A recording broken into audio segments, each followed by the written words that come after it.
Mummy आज छोले टिक्की खाने का बहुत मन है, बना दो ना प्लीज। अमृता तेरी जीभ ना बड़ी चटोरी हो गई है, रोज तुझे कुछ न कुछ अलग चाहिए, कभी आलू टिक्की, कभी समोसे, कभी नूडल्स, कभी ढोकले, कभी जलेबियां। आज मैंने सिंपल सी खिचड़ी बनाई है, चुपचाप बस वही खा ले।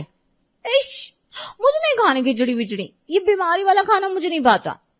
अरे भगवान ने खाने के लिए कितनी सारी चीजें बनाई है। सही तो कह रही है अमृता। अरे जब इतनी सब्जियां, इतने फल, इतने मसाले भगवान ने बनाए तो फिर भला ये सिंपल सी खिचड़ी क्यों खाई जाए। हाँ हाँ, आप चढ़ा लीजिए इसे सर पे। अरे इसे अगले घर जाना है, भगवान न करे कोई ससुराल इसे सादा खाना खाने वाला मिल गया तो इसका क्या होगा। अरे वो जो होगा तब की तब देख लेंगे, अभी तो ना मुझसे ना मेरी बेटी से ये सादा सिंपल खाना खाया जाएगा भी। एब्सोल्युटली राइट पापा, मम्मी की दादागिरी नहीं चलेगी। आए बड़े मेरे खिलाफ नारे लगाने वाले दोनों, अगर मेरी नहीं चलेगी तो बना लो बाप बेटी मिलकर खाना। आज मैं खिचड़ी के अलावा और कुछ नहीं बनाने वाली। हाँ तो हम भी डरते हैं क्या खाना बनाने से। अमृता चलो बेटा, आज हम तुम्हारी मम्मी को दिखा देते हैं कि हम किसी से कम नहीं। हाँ पापा चलिए, आज हम छोले टिक्की बनाएंगे और साथ में पनीर टिक्का भी। जिसे जो करना है करो, बस मुझे आवाज मत लगाना, मैं आराम से सोफे पर बैठकर टीवी देखूंगी। ऐसा कहकर रेखा किचन से निकल गई। दिनेश और अमृता खाना बनाने लगी। तभी पड़ोस की मनीषा रेखा से मिलने आई। अरे मनीषा, आओ आओ बैठो, बड़े दिनों बाद दर्शन दिए भाई तुमने। हाँ रेखा, कामकाज में इतनी बिजी रहती हूँ, वक्त ही नहीं मिलता। सोचा आज थोड़ा फुर्सत है तो तुम्हारी खैर खबर ले लो। अरे बहुत अच्छा किया, तुमसे मिलकर ना अच्छा लग रहा है। अरे वाह, तू तो आराम से सीरियल एंजॉय कर रही है, बड़ी किस्मत वाली है, नहीं तो हमें तो रसोई से फुर्सत ही नहीं मिलती। हाँ भैया, आज तो मैंने खिचड़ी बना दी थी, पर इन बाप बेटी को रास नहीं आई। जिसे खानी हो खाए वरना खुद बनाए। अरे मतलब वही अमृता और दिनेश जी दोनों मिलकर खुद खाना बना रहे हैं ना। मत पूछो, इस अमृता की जीभ इतनी चटोरी हो गई है ना, और उसके पापा को देखो, वो भी इसकी हाँ में हाँ मिलाते हैं। दोनों ने मेरा जीना हराम कर दिया है। अभी तो दोनों किचन में खाना बना रहे, पर जब खाना बनाकर निकलेंगे ना तो देखना किचन कैसा मिलेगा। अरे बहन, ये सब तो परिवार में लगा रहता है। अच्छा सुनो, मैं तुम्हें कुछ बताने आई हूँ। हाँ हाँ बोलो, क्या बात है। दरअसल अमृता के लिए एक अच्छा रिश्ता आया है, अच्छा खानदान है, लड़का भी पढ़ा लिखा है। मैंने सोचा एक बार तुम्हें बता दूं। हाँ शादी तो करनी है, अगर लड़का और घर बार अच्छा लगा तो बात आगे बढ़ाई जाएगी। अरे लड़का तो हीरा है हीरा, पढ़ा लिखा है, जॉब में अच्छा है और परिवार भी काफी संस्कारी। तुम कहो तो मैं लड़के वालों को घर पर बात भेज दूं। अजी सुनिए तो जरा। दिनेश और अमृता रेखा की आवाज सुनकर किचन से आए। क्या हुआ भाई, टीवी बंद हो गया क्या जो इतनी जोर से बुला रही हो। अरे आप ही ना, देखिए मनीषा क्या कह रही है, अपनी अमृता के लिए एक अच्छा रिश्ता आया है। अरे वाह, ये तो अच्छी बात है। क्या पापा, अभी शादी की जल्दी क्या। बेटा शादी तो करनी है ना, सही उम्र में शादी करना जरूरी होता है। मनीषा जी, आप लड़के वालों को संडे हमारे घर ले आई, सब कुछ हमें सही लगा तो बात पक्की कर देंगे। ये तो आपने भली कही, मैं आज ही लड़के वालों से बात करके मीटिंग फिक्स करवाती हूँ। अच्छा रेखा, चलती हूँ, फिर आऊंगी। ऐसा कहकर मनीषा चली गई। संडे को प्रशांत सुजाता के साथ दिनेश जी के घर आया। सुजाता और प्रशांत को अमृता बहुत पसंद आई और दोनों की शादी हो गई। आज अमृता की पहली रसोई थी। वो तैयार होकर सुजाता के पास गई। मम्मी जी, आज मेरी पहली रसोई है ना, तो आप ही बता दीजिए मैं क्या बनाऊं नाश्ते में। अरे बेटा, इसमें इतना सोचने जैसा क्या है, हमारी तो बड़ी सिंपल सी आदत है, ज्यादा मेहनत करने की जरूरत नहीं है। तू बस नमक मिर्च के पराठे बना दे और साथ में चाय बना देना, हो गया नाश्ता। क्या, नमक मिर्च के पराठे और बस चाय? हाँ बेटा, हम तो रोज सुबह नाश्ते में नमक मिर्च के पराठे और चाय ही खाते हैं, हमें और कुछ अच्छा ही नहीं लगता।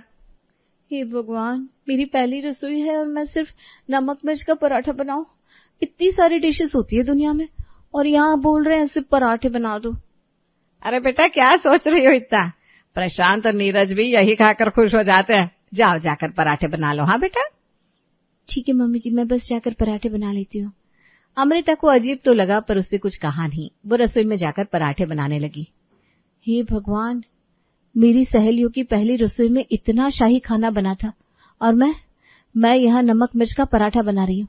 अरे आज तो अच्छे अच्छे पकवान बनाने थे मुझे और कहाँ बस ये पराठे बना रही हूँ। मैं काम करती हूँ, पराठे के साथ कोई अच्छी सी सब्जी भी बना देती हूँ और हाँ, मीठे में हलवा भी बनाऊंगी, यही सही रहेगा। ऐसे सोचकर अमृता ने आलू टमाटर की सब्जी और मीठे में हलवा भी बना लिया। सारा नाश्ता बनाकर अमृता ने टेबल पर लगा दिया। सभी लोग नाश्ता करने आए। अरे भाभी जल्दी से नाश्ता दे दो, बड़ी भूख लगी है। आज तो आपके हाथों के पराठे खाएंगे हम। हाँ भैया लीजिए ना ये पराठे और ये सब्जी, हाँ हलवा भी है। नहीं नहीं भाभी इतना कुछ नहीं चाहिए, मुझे ये हलवा वगैरह अच्छा भी नहीं लगता। आप तो मुझे बस गर्मा गर्म पराठे और चाय दे दीजिए। नीरज खाकर तो देख, तेरी भाभी ने बड़े अच्छे पराठे बनाए हैं। अरे अमृता ये सब मत बना करो, ये सब्जी हलवा ये सब हमें नहीं भाता। हम नाश्ते में चाय के साथ पराठे खाते हैं और खाने में दही के साथ पराठे। मतलब आप लोग पराठे के सिवा और कुछ खाते ही नहीं? कभी कोई दूसरी चीज ट्राई ही नहीं करते? हाँ भाभी आपने बिल्कुल सही कहा, थोड़ा अजीब है पर हम ऐसे ही है। हम बस घर के बने पराठे खाते हैं, बचपन से हम तो बस यही खाकर बड़े हुए हैं। हाँ अमृता बेटा, मैंने तो बचपन से इन्हें इतना कुछ बनाकर खिलाने की कोशिश की, पर इन्हें तो बस ये पराठे ही मन भाग गए थे। तू भी ना ज्यादा मेहनत मत किया कर, बस पराठे बना दिया कर। मम्मी मुझे तो याद ही नहीं कि आपने हमें पराठों के अलावा और कुछ भी बनाकर खिलाया था कभी। अरे तुझे कहाँ से याद होगा, बचपन की बात है और बचपन की बातें कहाँ याद रहती है। चल अब ज्यादा दिमाग के घोड़े मत दौड़ा और फटाफट नाश्ता कर ले, ऑफिस के लिए देर हो रही है ना। अमृता बेटा तू भी हम सबके साथ बैठकर नाश्ता कर ले। नहीं मम्मी जी मैं बाद में खा लूंगी। अभी इन्हें मैं कैसे समझाऊं कि उनके साथ बैठकर बस पराठे और चाय नहीं खा सकती। हे भगवान मैं यहाँ कहाँ फंस गई। ये रोज रोज सिर्फ पराठे खाना मेरे बस का तो नहीं है, कुछ तो करना पड़ेगा। सबने नाश्ता किया और अपने अपने काम पर चले गए। सुजाता भी अपने कमरे में चली गई। तब अमृता ने अपने नाश्ते की प्लेट लगाई और अपने कमरे में जाकर नाश्ता करने लगी। तभी उसकी सहेली गुंजन का फोन आया। हेलो अमृता, सॉरी यार मैं तेरी शादी में नहीं आ पाई, थोड़ा बिजी थी ना। ये तूने अच्छा नहीं किया, सॉरी से काम नहीं चलेगा मैडम, इसकी तुझे पनिशमेंट मिलेगी। ओके बाबा, तू जो पनिशमेंट देगी मुझे मंजूर है, आखिर गलती की है तो सजा तो मिलेगी ही। हाँ तो फिर तेरी पनिशमेंट ये है कि जब मैं मायके आऊंगी तब तुझे मुझे गोलगप्पे खिलाने होंगे, और हाँ खूब सारे गोलगप्पे खाऊंगी मैं। अरे हाँ बाबा, तेरी जितनी मर्जी हो उतने गोलगप्पे खा लेना, मैं रोकूंगी नहीं बस। चल अब ये बता कैसी है तू, तेरा ससुराल कैसा है? अरे यार मैं तो ठीक हूँ, पर मेरे ससुराल वाले ना जरा अजीब टाइप के हैं। अरे आज तेरा ससुराल में पहला दिन है और आज ही तो अपने ससुराल वालों को अजीब बोल रही है, आखिर ऐसा क्या हो गया भाई? अरे क्या बताऊं, ससुराल में पहली रसोई पर नई बहू से अच्छी अच्छी डिशेस बनवाई जाती है। तेरी सास ने भी तो तुझसे छोले भटूरे, खीर, पनीर पकौड़ा ये सब बनवाया था, याद है ना तुझे? हाँ भाई, मैंने तो बड़ी मेहनत करी थी अपनी पहली रसोई में, पर हाँ जब सबने तारीफ की ना तो लगा कि मेरे एफर्ट्स सही थे। हाँ बिल्कुल सही कहा, पर पता है मेरे ससुराल वालों ने मुझसे क्या बनवाया? क्या? नमक मिर्च के पराठे और चाय। और जब मैंने अपने मन से उसके साथ हलवा और आलू टमाटर की सब्जी बना दी तो भी सबने कहा हम ये सब नहीं खाते, और किसी ने उसे छुआ तक नहीं। सबने बस नमक मिर्च के पराठे चाय के साथ खा लिए। अरे यार मुझसे ये सिर्फ चाय पराठे नहीं खाए जाएंगे। हाँ यार तू तो है रोज रोज नए नए आइटम खाने वाली, तुझसे तो आंटी भी बड़ा परेशान रहती थी, कुछ तो आइडिया लगाना पड़ेगा। अरे गुंजन क्या करूं, कुछ समझ में नहीं आ रहा। तो एक काम कर, कल ना तू पराठे मत बनाना, कुछ अच्छी सी डिश बनाना। एक काम करना, पाव भाजी बना ले, अगर उनकी माँ को पाव भाजी अच्छी लगी तो फिर पराठे खाना छोड़ देंगे। हाँ ये तूने सही कहा, मैं ट्राई करूंगी। चल अब मैं फोन रखती हूँ, मेरी सास आवाज दे रही है, माँ क्या आएगी तो मिलकर जाना। Okay bye. गुंजन से बात करके अमृता को अच्छा लग रहा था, उसे गुंजन की बात ठीक लगी। अगले दिन अमृता सबके लिए पाव भाजी बना रही थी, तभी सुजाता वहां आई और कहा, अरे अमृता बेटा ये किस चीज की खुशबू आ रही है, आज पराठे में कुछ नया मसाला डाल रही है क्या? नहीं मम्मी जी, आज मैं सोच रही हूँ क्यों ना आपको कुछ स्पेशल बनाकर खिलाऊं। अरे बेटा तू बेकार ही मेहनत कर रही है, कोई नहीं खाएगा तेरा ये स्पेशल नाश्ता। मेरे बेटे ना बस पराठे ही खाते हैं। हाँ वो तो आपने बचपन से पराठे खिला खिला कर उन्हें बेकार की आदत डाल रखी है ना। अमृता मुझसे जबान मत लड़ा, अरे मेरे दो दो बच्चे थे, मैं अकेली क्या क्या करती, और फिर पराठे खाना कोई बुरी बात तो है नहीं। हाँ मम्मी जी पराठे खाना बुरी बात नहीं है, पर पराठे के साथ सब्जी तो खाना सिखा देती। अब आपकी वजह से मुझे कितनी तकलीफ हो रही है पता है। तो करके देख ले तू भी अपने मन की, तो दोबारा नाश्ता ना बनाना पड़े तो मुझे कहना। ऐसा कहकर सुजाता किचन से चली गई। अमृता ने सबके लिए नाश्ता बनाया, सभी नाश्ता करने आ चुके थे। अमृता ने सबको सर्व किया। नाश्ता देखते ही प्रशांत ने गुस्से में कहा, अरे अमृता तुम्हें कल ही तो समझाया था ना कि हमें खाने में बस पराठे ही चाहिए, तुमने कानों में रुई डाल रखी है क्या? भाभी मैं नहीं खाऊंगा ये आपकी पाव भाजी, आप ही खाइए ये सब, मुझे बस पराठे चाहिए चाय के साथ। मैंने तो इससे कहा भी था कि नीरज और प्रशांत तो तेरे इस पाव भाजी को छुएंगे भी नहीं, पर पता नहीं किसकी सीख लगी है इसे। मेरी बात को ना सुनने की कसम खा रखी है। अरे थोड़ा सा तो खाकर देखिए, बिना खाए आप लोग इतना कुछ सुना रहे हो। टेस्ट कीजिए, शायद आपको अच्छा लगे। नहीं भाभी, हमें नहीं करना कोई टेस्ट वेस्ट। आप हमारे लिए पराठे बना दो ना प्लीज। अब करो डबल मेहनत। ये पाव भाजी तुम्हारी यहाँ से लेकर जाओ और हमारे लिए पराठे बनाकर लाओ अभी के अभी। ये अच्छी मुसीबत है, इनको तो पाव भाजी चखनी तक नहीं है, बस मन में एक बात बिठा ली है, पराठे ही खाने हैं। बनाती हूँ आप सबके लिए पराठे। और हाँ भाभी, गर्मा गर्म चाय भी। ये चाय थोड़ी ठंडी हो गई है। हाँ, आपकी चाय पराठे दोनों लेकर आती हूँ, आप खाइए जी भर के। अमृता को अब बहुत गुस्सा आ रहा था।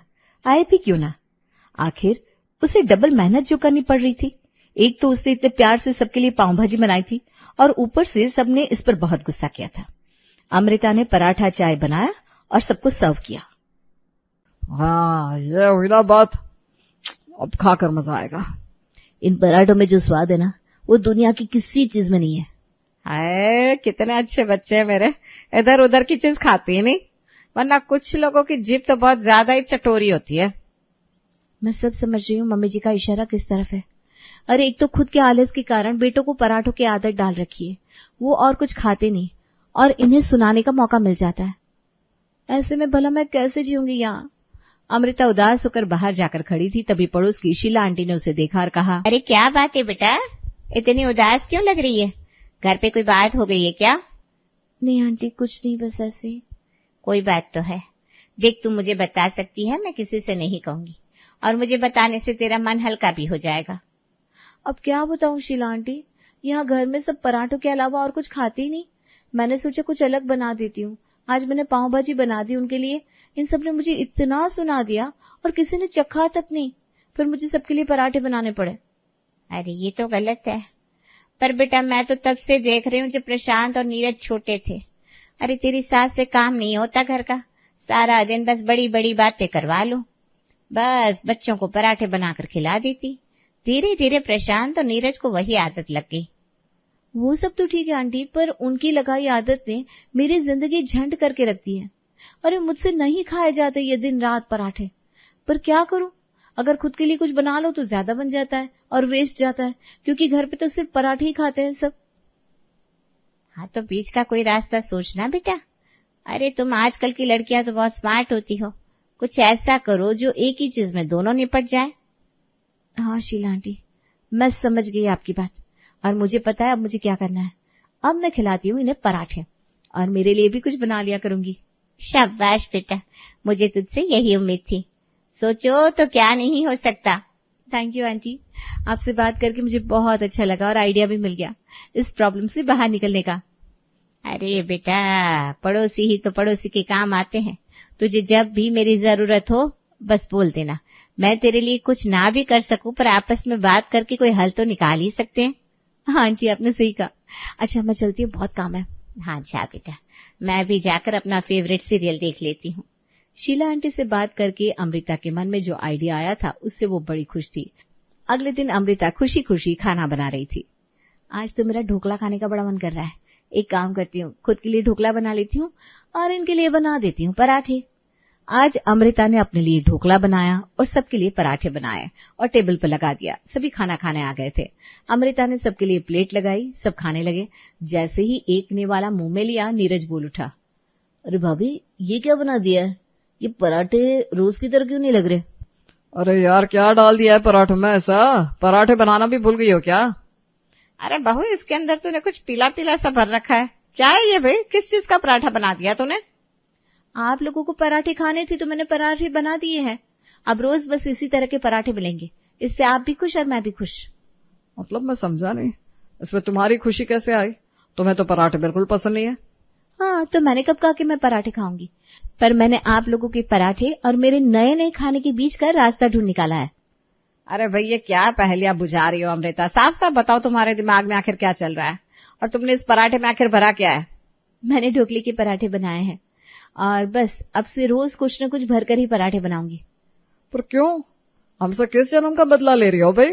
अरे हमने तो मना नहीं किया तुम्हें कोई भी चीज खाने के लिए, बस हमें पराठे बना दो।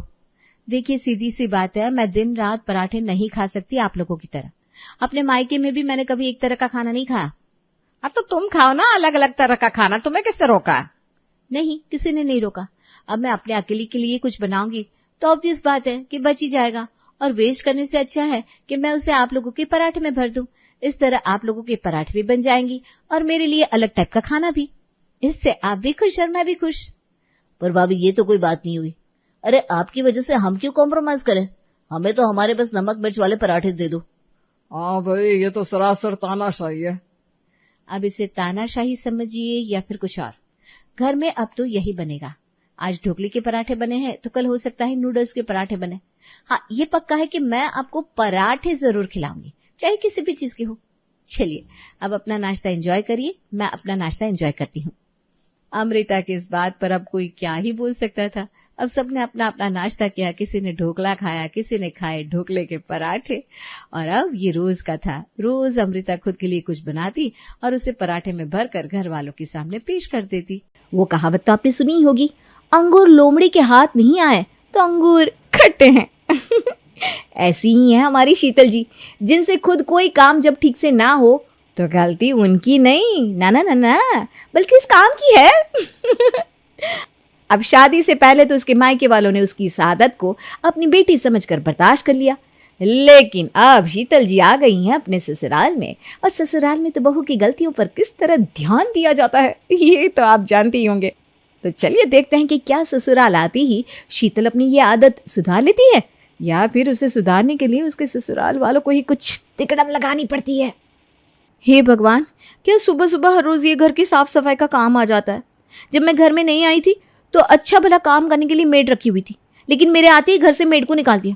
पता नहीं ये मुझे घर में बहू बनाकर लेकर आए हैं या काम वाली। जब देखो तब कभी ये काम कभी वो काम।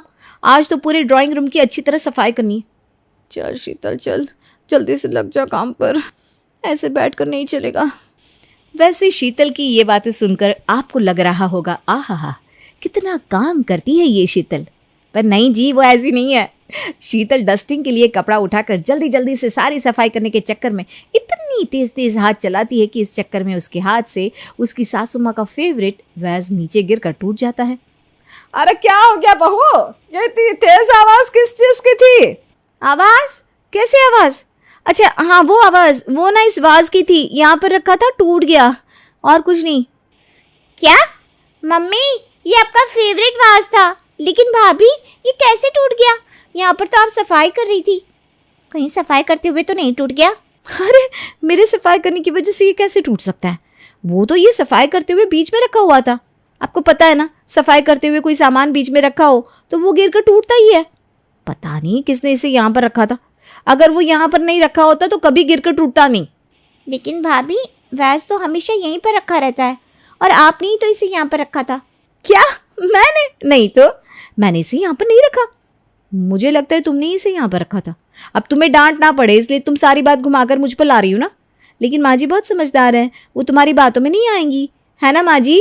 अरे मम्मी मैंने कुछ नहीं किया, इसे मैंने यहाँ पर नहीं रखा। अरे कोई नहीं बेटा, तू जानती तो है। अच्छा बहू, ये टूट गया तो टूट गया, छोड़ इसे अब। शाम के समय बहू एक काम कर, आज खाने में सबके लिए दाल चावल रोटी और आलू गोभी की भुजिया बना ले। बहुत दिन से चटपटा खाना खाकर जी ऊब सा गया है। ठीक है माँ जी। शीतल खाना बनाने की तैयारी शुरू करती है। अरे क्या बात है सुधा, अभी तक खाना बनकर तैयार नहीं हुआ क्या? बहू तो 2 घंटे पहले ही खाना बनाने गई थी, अब तो 2 घंटे के भी 3 घंटे होने वाले हैं। ऐसा बहू क्या बना रही है जो अभी तक खाना बनकर तैयार नहीं हुआ? अब पता नहीं जी, मैंने तो इसे आज कुछ बनाने को बोला भी नहीं, जो इसे खाना बनाने में इतना समय लग रहा है। भगवान जाने ये रसोई में ऐसा क्या कर रही है। अरे अभी तक शीतल ने खाना नहीं लगाया क्या? आज तो निशा भी ऑफिस से आ गई लेकिन खाना बनकर तैयार नहीं हुआ। क्या अभी तक खाना बनकर तैयार नहीं हुआ? मुझे बहुत ज़ोर से भूख लगी है। आज ऑफिस में कितना काम था, ठीक से लंच भी नहीं किया मैंने। शीतल, अरे ऐसा क्या बना रही हो भाई? सबके पेट में यहाँ भूख से चूहे दौड़ रहे हैं। जल्दी से खाना लेकर आओ प्लीज। अरे हाँ बस ला रही हूँ। ये लीजिए, आ गया खाना। हाँ भाभी प्लीज़ जल्दी से दे दो, इतनी ज़ोर से भूख लग रही है। हाँ तुम बैठ जाओ, मैं अभी खाना सर्व करती हूँ। शीतल सबकी प्लेट में खाना सर्व करती है, लेकिन सब लोग जैसे ही खाना खाते हैं, भाभी क्या है ये? ये क्या बना दिया बहू, इतना नमक? अरे तुमने सब्जी में नमक डाला है या नमक में सब्जी डाल दी है? ऐसा लग रहा है कि पूरे महीने के खाने का नमक तुमने आज के खाने में एक ही बार में डाल दिया है। हाँ शीतल, नमक अगर थोड़ा बहुत ज़्यादा होता तो समझ में भी आता, लेकिन तुमने इतना ज़्यादा नमक ऐसे कैसे डाल दिया? पूरा का पूरा डब्बा उठाकर नमक डाल रही थी क्या सब्जी के अंदर? अरे अब सब्जी में नमक डालने के लिए डब्बे में ही तो नमक होता है, तो डब्बे से ही नमक डालूंगी ना, इसमें मेरी गलती नहीं है। आजकल नमक ही ऐसा आता है कि थोड़ा सा कम डालो तो सब्जी फीकी रहती है और थोड़ा सा ज़्यादा डालो तो सब्जी बिल्कुल ही कड़वी हो जाती है। अच्छा, मतलब इसमें गलती नमक की है, तुम्हारी नहीं? और नहीं तो क्या। और वैसे भी मैं तो सब्जी में हर रोज़ एक जितना ही नमक डालती हूँ। अब आप ही बताइए, जब आज भी मैंने उतना ही नमक डाला तो फिर नमक अपने आप तेज़ कैसे हो गया? हाँ, इसका मतलब तो यही हुआ ना कि गड़बड़ी नमक में है। बेटा नमक तक तो बात फिर भी समझ में आ रही है, लेकिन आज की सारी रोटियों को क्या हो गया? रोटियां भी अपने आप जल गई क्या बेटा? मुझे पता था आप मुझसे ये बात पूछोगे मम्मी जी। अरे ये सिलेंडर, जब से हमने ये नया सिलेंडर लगाया है ना, तब से गैस इतनी ज़्यादा तेज़ चलती है कि खाना बार बार जल जाता है। वो तो खाना बनाने में मेरा हाथ थोड़ा तेज़ चलता है, वरना रोटियां ऐसी भी नहीं बनती। अरे वो तो मैं हूँ जो ऐसे सिलेंडर के साथ रोटी बना रही हूँ। अगर कोई और होता ना तो पूरी की पूरी रोटियां काली हो जाती। वाह बेटा, जब सिलेंडर की वजह से गैस तेज चल रही थी तो तू अपने प्यारे प्यारे हाथों से गैस को थोड़ा धीमा कर लेती हैं। गैस में तो धीमे और तेज करने का ऑप्शन होता है ना बेटा। अरे मम्मी जी, मैंने कोशिश की थी, लेकिन जितनी बार भी गैस को धीमा कर रही थी वो अपने आप तेज हो रही थी। देखिए मैंने इतनी मेहनत से खाना बनाया है, अब आप इसमें कमियां तो मत निकालिए, वरना मुझे कितना बुरा लगेगा। अरे तुम्हें बुरा लगे या ना लगे, लेकिन अगर हमने ये खाना खा लिया तो हमारी ज़बान को ज़रूर लकवा लग जाएगा। मैं तो बाहर से खाना ऑर्डर कर रहा हूँ, किसी और को खाना है तो बता दो भाई। अरे बेटा, घर में जैसा खाना बनाया उसके बाद ये कोई पूछने वाली बात है क्या? हम में से तो कोई भी ये खाना नहीं खा पाएगा, तो सबके लिए ही बाहर से खाना मंगा लो बेटा। अरे जब आप लोगों को बाहर से खाना ही मंगवाना था तो मुझसे खाना बनवाया क्यों? मेरी सारी की सारी मेहनत पर पानी फिर गया ना। कोई बात नहीं शीतल, एक काम करो, तुम ना खाना बनाने से एक दिन की छुट्टी ले लेना, तो तुम्हारी आज की खाना बनाने की मेहनत कंपनसेट हो जाएगी, है ना? अच्छा ठीक है। अब आप सबके लिए बाहर से खाना मंगवा रहे हो तो मेरे लिए भी मंगवा लो। मैं अकेले ही खाना क्यों खाऊं, है ना? सब बाहर से खा रहे हैं तो मैं भी वही खाऊंगी। अगले दिन, भाभी सॉरी आपको परेशान कर रहा हूँ, लेकिन अभी अभी ना मेरे बॉस का फ़ोन आया था। ऑफिस में कोई इंपॉर्टेंट मीटिंग है तो मुझे आज ऑफिस जाना पड़ेगा। मैं तो अभी तक नहाया भी नहीं हूँ। अगर मैं अभी अपने कपड़ों पर प्रेस करने बैठा तो बहुत लेट हो जाऊँगा। आप प्लीज़ मेरे लिए कपड़ों पर प्रेस कर दो ना। अरे लेकिन प्लीज़ भाभी, अगर मुझे पता होता कि ऑफिस जाना पड़ेगा तो मैं पहले ही कपड़े तैयार करके रख लेता। प्लीज़ प्लीज़, आज का दिन। ठीक है। थैंक यू भाभी। पता नहीं इन सब लोगों ने मुझे आखिर समझ क्या रखा है, जब देखो तब मुझे कोई ना कोई काम बताते रहते हैं। आप इसके कपड़ों पर प्रेस करो। शीतल बेमन से ध्रुव के कपड़ों पर प्रेस करती है, तभी उसे बालकनी से एक गाने की आवाज़ सुनाई देती है। दिल विल प्यार व्यार मैं क्या जानू रे। हाँ, ये तो मेरा फेवरेट गाना है। इसे सुनकर ना मेरा डांस करने का मन कर रहा है। पहली बार मैंने और रवि जी ने इसी गाने पर तो डांस किया था। दिल विल प्यार व्यार मैं क्या जानू रे। गाने पर डांस करने के चक्कर में शीतल जी ये भूल जाती है कि वो कपड़ों पर प्रेस कर रही थी, और वो प्रेस को ध्रुव की शर्ट पर रखकर भूल जाती है और अपनी ही धुन में मगन होकर डांस करने लगती है। दिल विल प्यार व्यार मैं क्या जानू रे। अरे ये जलने की बदबू कहाँ से आ रही है? जलने की स्मेल से ध्रुव के साथ साथ सुधा और किशन भी वहां पर आते हैं। अरे ये जलने की बदबू कहाँ से आ रही है बहू? भाभी मेरी शर्ट। ये तो जल गई। हाँ ये जल गई, प्रेस हटाइए। शीतल जल्दी से प्रेस को बंद करके वहां से हटाती है। अरे भाभी ये क्या किया आपने? मैंने आपको अपने कपड़े प्रेस करने के लिए दिए थे और आपने प्रेस मेरी शर्ट के ऊपर रखकर डांस करने लगी आप। मेरी पूरी की पूरी शर्ट जल गई, बिल्कुल नई थी और मेरे लिए कितनी खास थी। नेहा ने गिफ्ट की थी मुझे। नेहा? ये नेहा कौन है? नेहा नहीं, नई शर्ट बोला मैंने। तुम भी ना माँ कुछ भी सुनती हो। अरे ये सब छोड़ो, लेकिन अब मैं इस शर्ट का क्या करूं?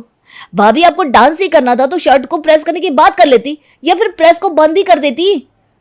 आपके चक्कर में मेरी नई की नई शर्ट जल गई। अरे भाई देखो, इसमें मेरी कोई गलती नहीं है। मुझे नहीं पता बाहर किसने ये गाना चलाया। अब मैं जब भी ये गाना सुनती हूँ तो मुझे डांस करने का मन कर जाता है। पड़ोसियों को ये गाना चलाना ही नहीं चाहिए था ना। अगर वो ये गाना चलाते नहीं तो मेरा डांस करने का मन होता नहीं और तुम्हारी शर्ट कभी जलती नहीं। वाह, गलती निकाली भी तो किसकी? पड़ोसी की, जिसने वो गाना चलाया। अरे अगर गलती उसकी नहीं है तो और किसकी है? हाँ, मुझे तो ये बात समझ में नहीं आती कि प्रेस वाले ऐसी प्रेस बनाते ही क्यों हैं जिनसे किसी के कपड़े जल जाए। मैं ना सही बता रही हूँ, मैं ना इन प्रेस की कंपनी वालों पर केस कर दूंगी। इनकी वजह से आज तुम्हारी शर्ट जल गई। एक मिनट, शर्ट पड़ोसी की वजह से जली है या प्रेस की कंपनी वालों की वजह से? अरे क्या आप भी इसकी बातों को सुनकर इसी की तरह बातें करने लग गए? और तुझसे अपने कपड़े खुद प्रेस नहीं होते क्या? हाँ, जानबूझकर ओखली में सर देना जरूरी है क्या? क्या? अरे क्या क्या छोड़ो भाभी, मेरी ही गलती है। अपना काम हमेशा खुद ही करना चाहिए। शीतल की इस आदत से अब सब लोग परेशान हो चुके थे। वो गलती खुद करती थी, लेकिन उसका इल्ज़ाम वो कैसे दूसरों पर लगाती थी वो तो आप जान ही गए होंगे। अब उसकी इस आदत को सुधारने के लिए घर वालों ने भी कुछ सोचा। बहू की इन आदतों से मैं तो परेशान हो चुकी हूँ। कोई भी काम ठीक से नहीं करती और जब कुछ बोलने जाओ तो बोलती है चावल अच्छे नहीं थे इसलिए सारे जल गए, ये ऐसा नहीं था तो ऐसा हो गया। माँ, मेरे पास ना एक आइडिया है। तुमने वो कहावत तो सुनी होगी, जैसे को तैसा और लोहे को लोहा काटता है। क्यों ना हम भी भाभी के साथ उनके जैसा ही व्यवहार करने लग जाएं, तो पक्की बात है कि वो सुधर जाएंगी। वैसे बात तो छोटी है, लेकिन बिल्कुल ठीक है। आप तैयार हो ना भैया? अरे बिल्कुल, क्योंकि तुम सबसे ज़्यादा तो मैं उसकी आदतों से परेशान हूँ। तो फिर ये प्लान डन।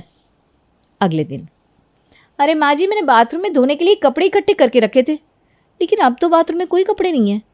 आपने बाथरूम से कपड़े उठाकर कहीं रखे हैं क्या? अरे नहीं बेटा, वो आज निशा की ऑफिस की छुट्टी थी ना, तो उसने बोला भाभी की मदद करने के लिए आज मैं कपड़े धो देती हूँ, तो वो छत पर कपड़े धोने गई है। अच्छा, ठीक है माँ जी। अब आएगा मज़ा। अब इस रेड शर्ट से भाभी का वाइट कुर्ता बिल्कुल लाल लाल हो जाएगा। निशा सारे कपड़ों को छत पर सूखने के लिए डाल देती है, लेकिन शाम को जब शीतल अपने कुर्ते का हाल देखती है तो अपना कुर्ता लेकर जल्दी से निशा के पास हॉल में जाती है। अरे निशा, ये क्या किया तुमने? आज तुमने कपड़े धोए और मेरे वाइट कुर्ते को ये देखो क्या कर दिया। इतना अच्छा कुर्ता खरीद कर आई थी मैं मार्केट से। अरे भाभी, आपका कुर्ता वाइट से लाल हो गया तो इसमें मेरी गलती थोड़ी ना है। ये तो भैया की उस लाल शर्ट की वजह से हुआ है। अब मुझे थोड़ी ना पता था कि वो शर्ट ऐसे अपना कलर छोड़ देगी। और वैसे भी ना गलती वॉशिंग मशीन वालों की है। उन्हें ऐसी मशीन बनानी ही नहीं चाहिए जिससे एक कपड़े का कलर दूसरे में लग जाए, है ना भाभी? हाँ, और वैसे ना सच कहूँ तो आपका ये रेड कुर्ता मुझे वाइट वाले कुर्ते से ज़्यादा अच्छा लग रहा है। वैसे भी आप वाइट कलर के कुर्ते को तो इतने टाइम आपने पहन लिया था, तो अच्छा हुआ ना ये रेड हो गया। आपके लिए तो ये एक नया कुर्ता बन गया ना। अरे हाँ, बात तो तुम्हारी बिल्कुल ठीक है। वैसे भी ना बहुत टाइम से मेरा रेड कलर का कुर्ता खरीदने का मन कर रहा था। अच्छा हुआ तुमने मेरे वाइट कुर्ते को उनकी रेड शर्ट के साथ धो दिया, तो मेरा एक नया कुर्ता बन गया। सबको लग रहा था कि निशा के ऐसा करने से शीतल की अकल ठिकाने लग जाएगी, लेकिन उसकी ये बातें सुनकर सबका सर चकरा गया। निशा ने तो अपने हाथ में वो रंगा हुआ लाल कुर्ता लिया और हंसती हुई अपने कमरे में चली गई। मुझे तो लगा था मैं ऐसा करूँगी तो भाभी अपनी ये आदत छोड़ देगी, लेकिन ये तो मेरे ऊपर ही नैले पर दहला पड़ गया। अरे तू चिंता मत कर, इस बार मैं ट्राई करूँगा। एक ही बार में हार मान लेंगे तो नहीं चलेगा। भाभी की आदत सुधारो मिशन हमें जारी रखना पड़ेगा। अब देखते जाओ मैं क्या करता हूँ। अगले दिन सुबह सुबह ध्रुव प्लान के मुताबिक अपने भैया भाभी के कमरे में जाता है और जानबूझकर अपनी भाभी की ड्रेसिंग टेबल पर रखी परफ्यूम की बोतल को नीचे गिरा देता है और शीतल का परफ्यूम नीचे गिरकर टूट जाता है। उसकी आवाज़ सुनकर शीतल जल्दी से अपने कमरे में आती है। अरे क्या हो गया, क्या टूट गया? सॉरी भाभी, वो ना मैं भैया से कुछ बात करने आया था और आपका ये परफ्यूम गिर कर टूट गया। अरे आपको ऐसी जगह पर चीज़ नहीं रखनी चाहिए ना जहाँ से वो गिर कर टूट जाए। ऊपर से इस ड्रेसिंग टेबल की ग्रिप भी बिल्कुल अच्छी नहीं है। अगर इसकी ग्रिप अच्छी होती ना तो ये परफ्यूम की बोतल इस पर से गिरती नहीं। क्या? ड्रेसिंग टेबल की ग्रिप?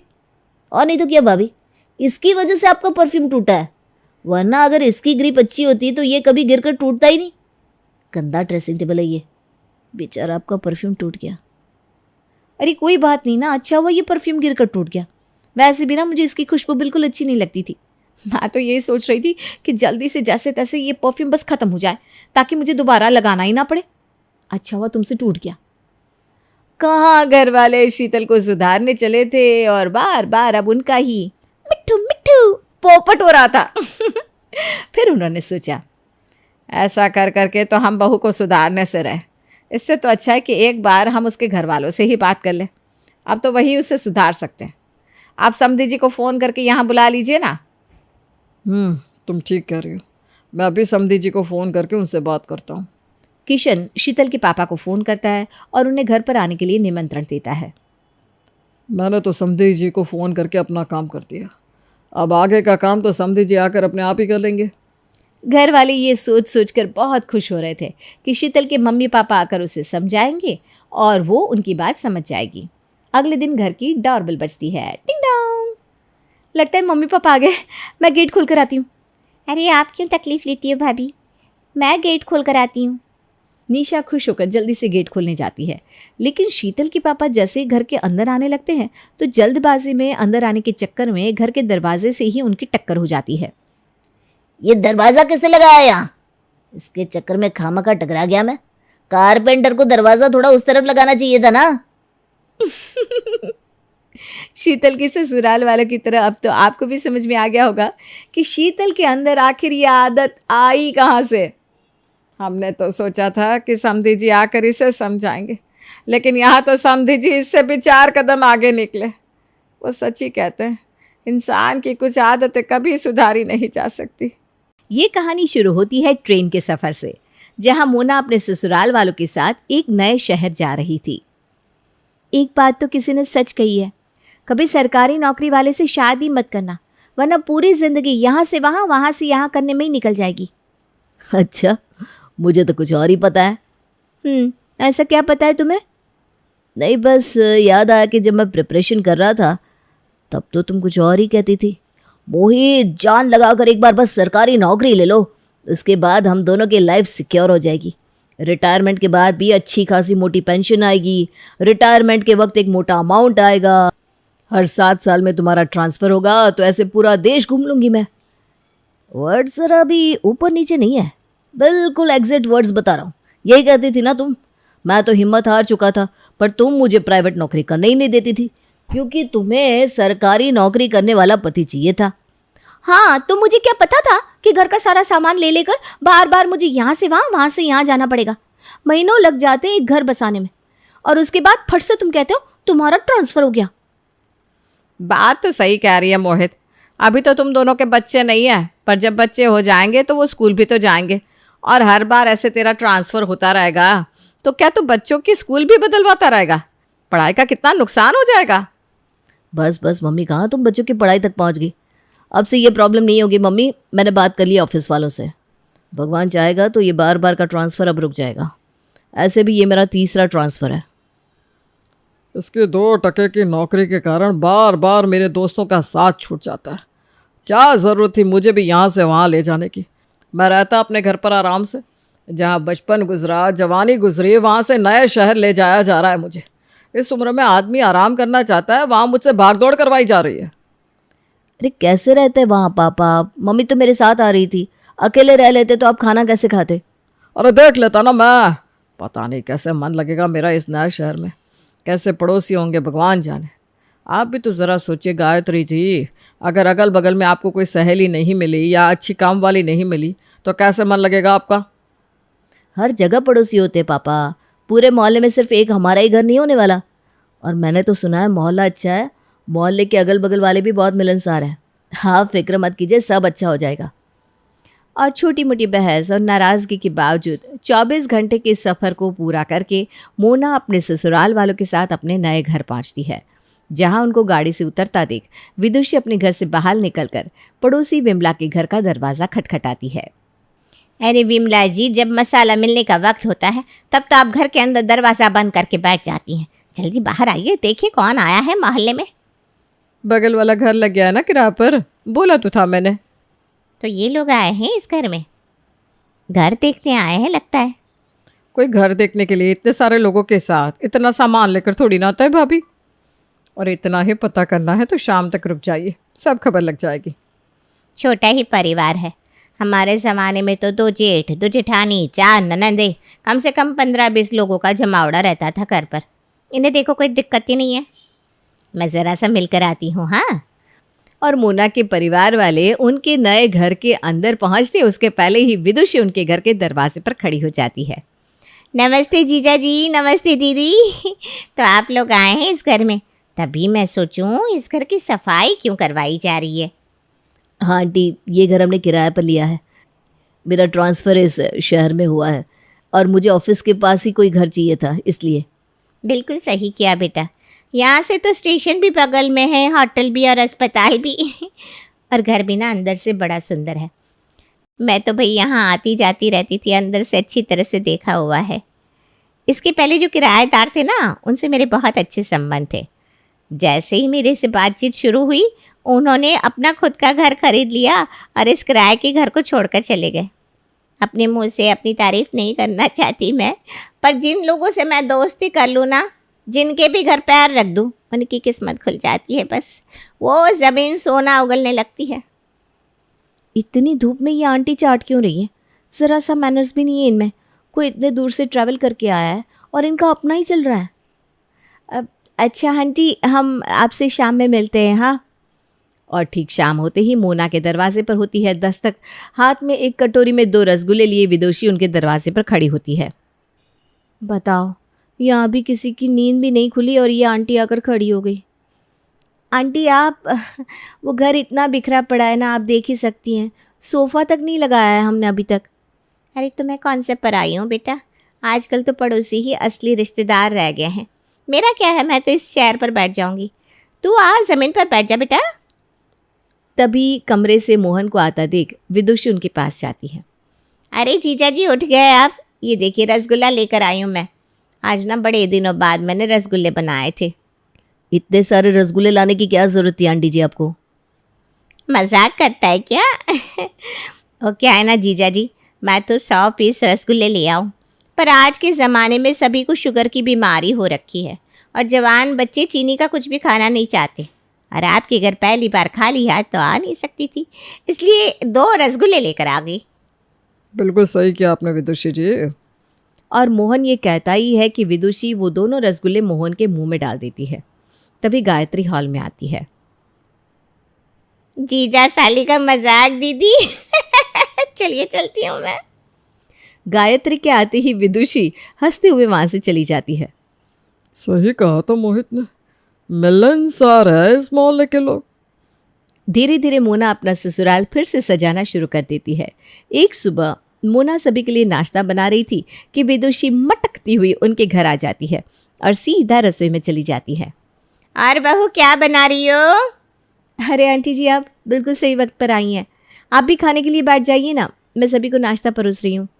ये मत समझना बेटा कि मैं नाश्ते के वक्त बस खाने के लिए आ गई। अरे नहीं नहीं, बिल्कुल नहीं आंटी जी। वो क्या है ना, मैं दिन भर घर पर अकेली रहती हूँ, पर इसका मतलब ये नहीं कि खुद के लिए खाना भी ना बनाओ। वो तो जिससे मन मिलता है उसके पास जाने का मन करता है। और आराम से विदुषी जी सभी के साथ ब्रेकफास्ट करने बैठ जाती है।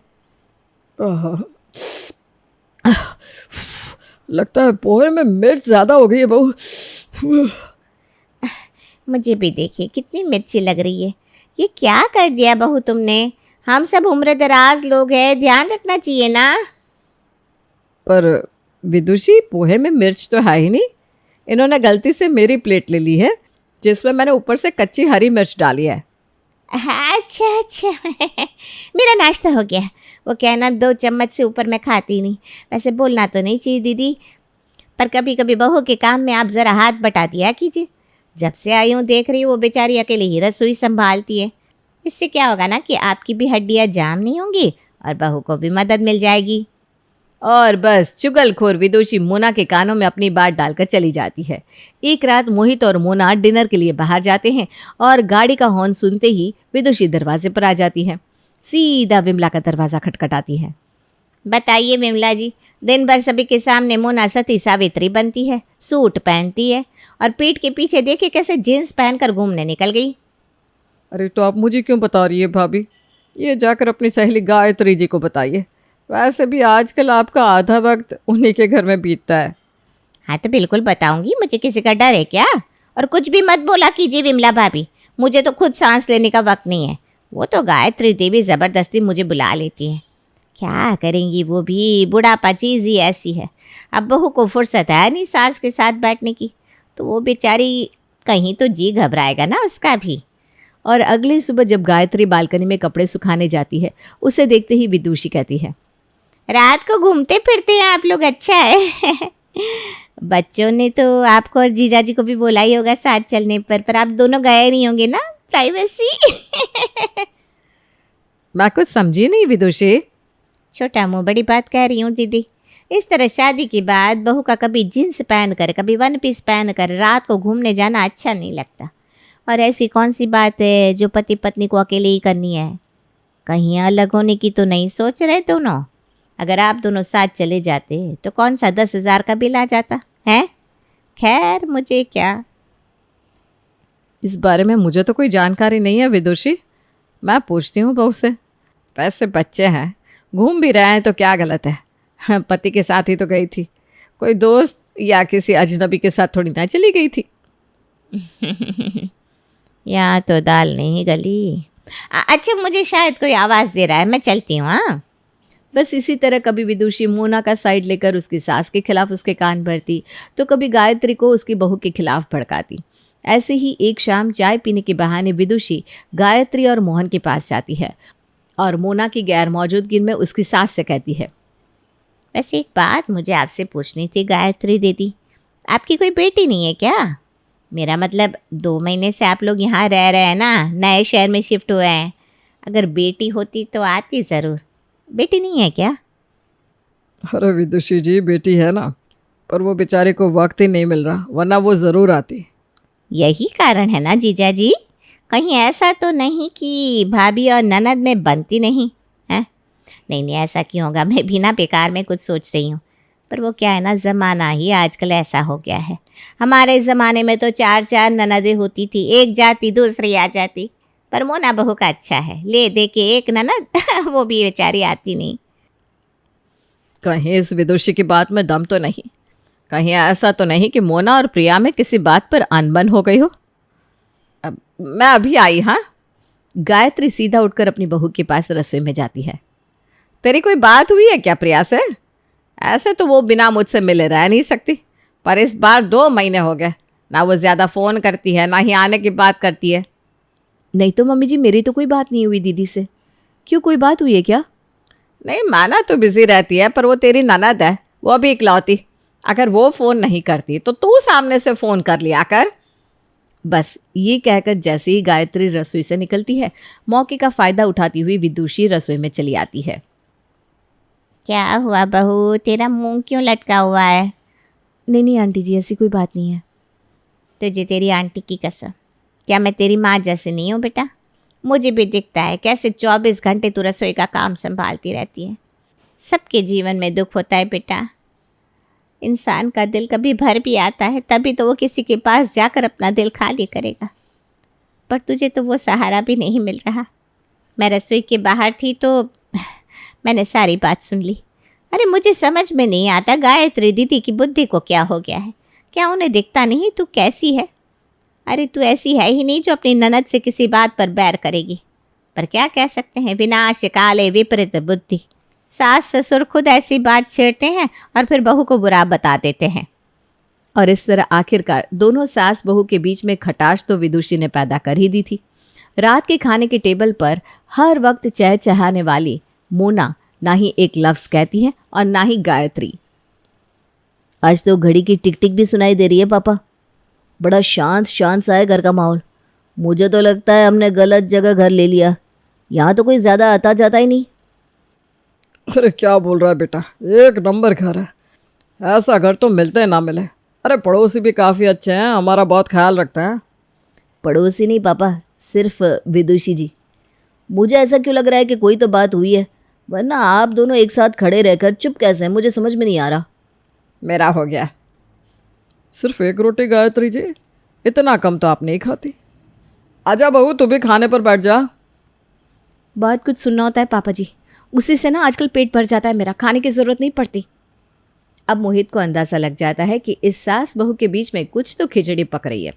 अगली सुबह मोहित ऐसे ही घर से बाहर निकलता है। अपने टोकने की आदत से मजबूर विदुषी कहती है, कैसे कांटे की तरह सूख गया है बेटा तू।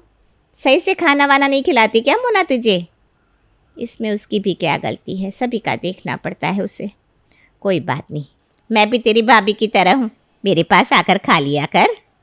बड़े दिनों से एक बात पूछनी थी मुझे आपसे आंटी जी। मेरे पापा आपके जीजाजी लगे, तो आप मेरी भाभी, ये कैसा रिश्ता हुआ भला? बात ये है ना बेटा कि मैं तो असल में तुम लोगों से 2-4 साल ही बड़ी हूँ, पर आजकल ज़माना बदल गया है ना। सामने से अगर तेरी माँ को मैंने उस दिन आंटी कह दिया होता तो वो बेकार में मुझसे नाराज़ हो जाती, इसलिए मैंने उनको दीदी और तेरे पापा को जीजाजी कह दिया। खैर तो ये सब छोड़, क्या बात है ये बता, तू इतना कमज़ोर क्यों हुआ जा रहा है? कहीं मोना और तेरे बीच कोई बात तो नहीं हुई? तुम्हारी शादी को 5 साल हो गए हैं, तुम दोनों का अभी तक कोई बच्चा नहीं है। कोई कमी तो नहीं है ना मोना में, माँ तो बन सकती है ना। मोहल्ले में सभी के सामने विदुषी मोहित से ऐसी बात पूछ लेती है। आपकी उम्र देखकर लगता है कि आपकी शादी को कम से कम 29-30 साल हो गए आंटी जी, पर अब तक आपके घर कोई बच्चा नहीं दिखा। होता तो दिखता ज़रूर। आपको कोई बच्चा क्यों नहीं है आंटी जी? बोल विदुषी, क्यों नहीं है बच्चा? अरे तुम सब यहाँ भीड़ लगाकर क्यों जमा हो गए? जाओ अपने काम पर, किसी को कोई काम नहीं है क्या? सवेरे सवेरे टाइम खुट्टी करने आ गए। अरे जा बेटा तू भी ऑफिस जा, मुझे भी तेरे अंकल के लिए नाश्ता बनाना है। मोहित समझ जाता है कि उसके घर के बिगड़े माहौल के पीछे कोई और नहीं, पड़ोसन विदुषी ही है, और विदुषी की पोल पट्टी मोहित अपनी माँ और बीवी के आगे खोल देता है। मैं भी इंसान हूँ मोहित, पता तो था ही मुझे कि आंटी क्या कर रही है, पर 24 घंटा एक ही बात, तो ज़रा अपसेट हो गई थी मैं। आपके घर में इतनी बार डिलीवरी क्यों आती है? रात को लाइट्स क्यों ऑन होती है? आप लोग 2 बजे तक क्यों खाते हो? सब चीज़ में उनको उंगली करनी है। बहू वो भी क्या करेगी, हर पड़ोसन अच्छी नहीं होती। माना तेरे पापा जी को बड़ी अच्छी लग रही है। पर इस बुरी पड़ोसन को अच्छी कैसे बनाना है मुझे अच्छे से पता है मम्मी जी। और अगली सुबह विदुषी के घर पहुंचती है उसकी सास कमला। अरे बहुरिया दरवाजा तो खोल। अरे बिटवा तू अंदर है ना? कहीं इस डायन तुझे निगल तो नहीं गई? देख ले, गांव से तेरे लिए 2 भैंसे लेकर आई हूँ बेटा। माँ जी आप? मैं। और तेरा ये सर नंगा क्यों है? सास के सामने खड़ी है, डर नहीं है क्या तुझे? सर ढक। मैंने सुना है आजकल बड़ी फ्री रहती है। मेरा बेटा तो काम पर चला जाता है, उसके पीछे तू इधर उधर मोहल्ले वालों के घर चुगलियाँ लगाती फिरती है। तो मैंने सोचा तेरा फ्री टाइम का इस्तेमाल करवाने के लिए मैं ही आ जाऊँ यहाँ। कीड़े पड़ेंगे उन लोगों को, कभी चैन नहीं आएगा। इससे अच्छा तो तुम मुझे जहर दे देती गायत्री बहन।